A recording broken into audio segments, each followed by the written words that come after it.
Salut les bienveilleurs, aujourd'hui je vais vous poser une question. Quel est le lien entre un système de gestion des connaissances et une réunion d'anciens avec lesquels on a fait ses études il y a 10, 20, 30 ou même presque 40 ans?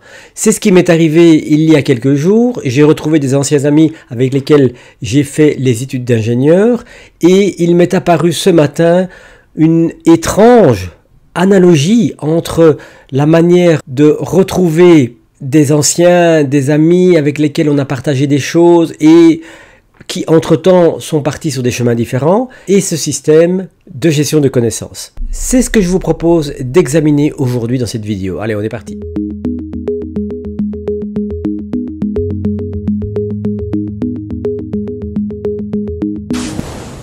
Avant de commencer à aborder cette métaphore, cette analogie entre une rencontre d'anciens et un système de gestion de connaissances, rappelons tout de même que, en général, ce qu'on considère, c'est trois phases. La première phase, c'est la phase de capture ou de collection. La phase de collection ou de capture, c'est le moment où vous allez prendre une source d'information, une émission, une interview, un blog, un article, un livre, une vidéo, une conférence, une formation, tout ce que vous voulez, qui est en fait une source d'information qui vient de l'extérieur.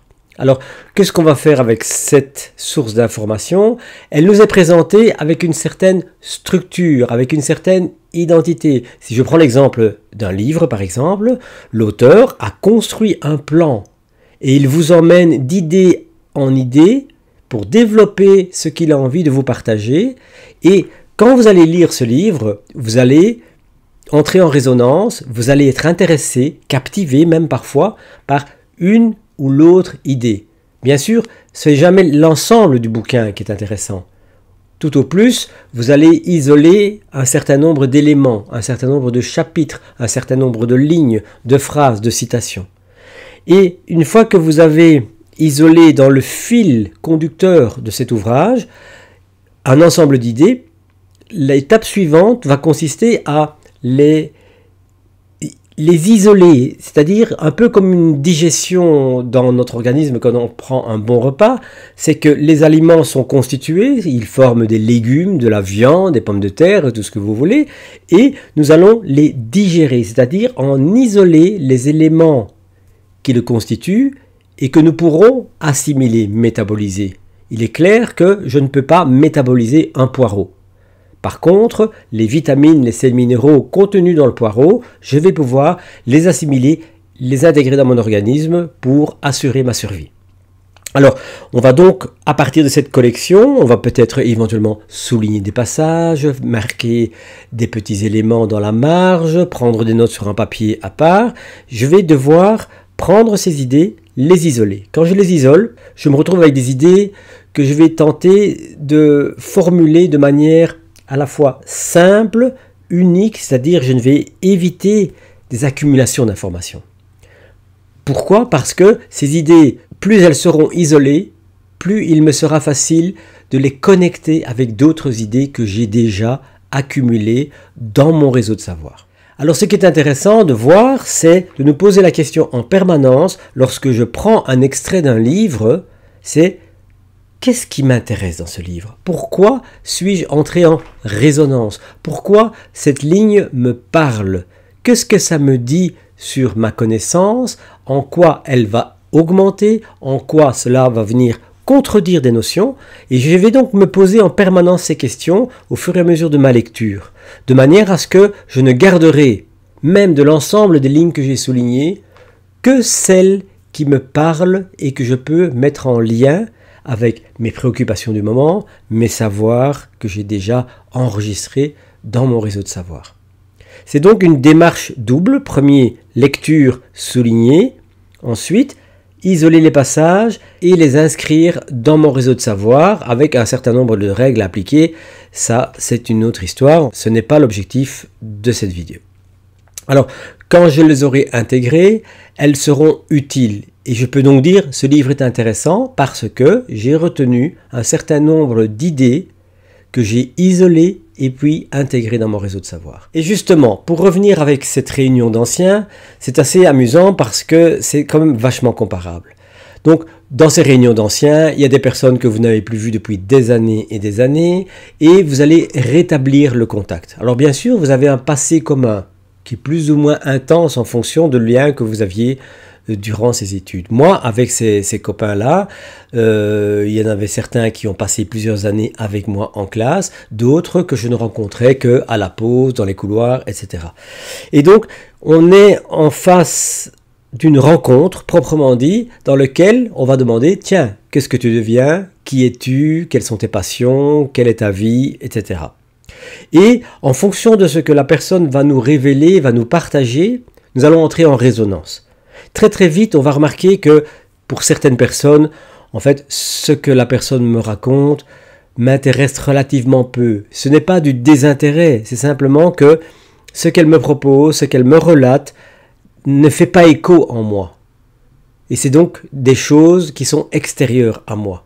Par contre, d'autres personnes vont parler et dès la première parole, je vais me sentir intéressé. Pourquoi? Parce que peut-être que ça touche un domaine que nous partageons, un domaine de passion, un domaine d'intérêt, ou peut-être que je vais me reconnaître dans une petite partie de son expérience, et je vais donc commencer à entamer le dialogue pour en savoir plus, pour peut-être apporter ma part d'expérience, et je vais voir que va se construire de cette manière, en fait, un nouvel univers de connaissances.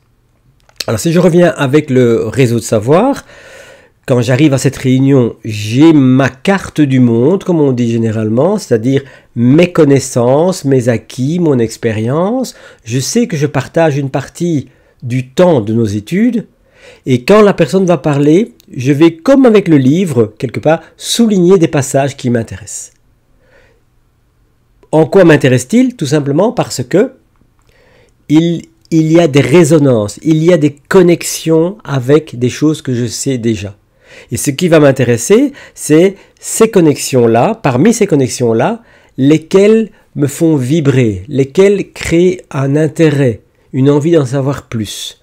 Alors en général, ce genre de récit va toujours vous évoquer des choses parfois positives, parfois moins positives. Et en général, qu'est-ce qui va se passer?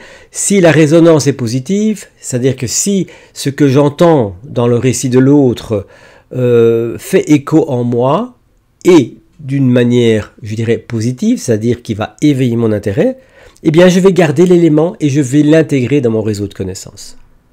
Alors la grosse différence entre ce processus de gestion de connaissances et des retrouvailles entre anciens étudiants, c'est que dans le cadre de la gestion des connaissances, quand je prends connaissance justement d'une information, cette information elle est passive, c'est-à-dire qu'elle m'est révélée, mais elle n'a pas de comportement actif. Alors que ces personnes qui auparavant étaient mes collègues de classe et qui sont maintenant devenus des adultes ayant vécu une autre vie que la mienne, ils ont aussi une carte du monde, ils ont aussi des résonances.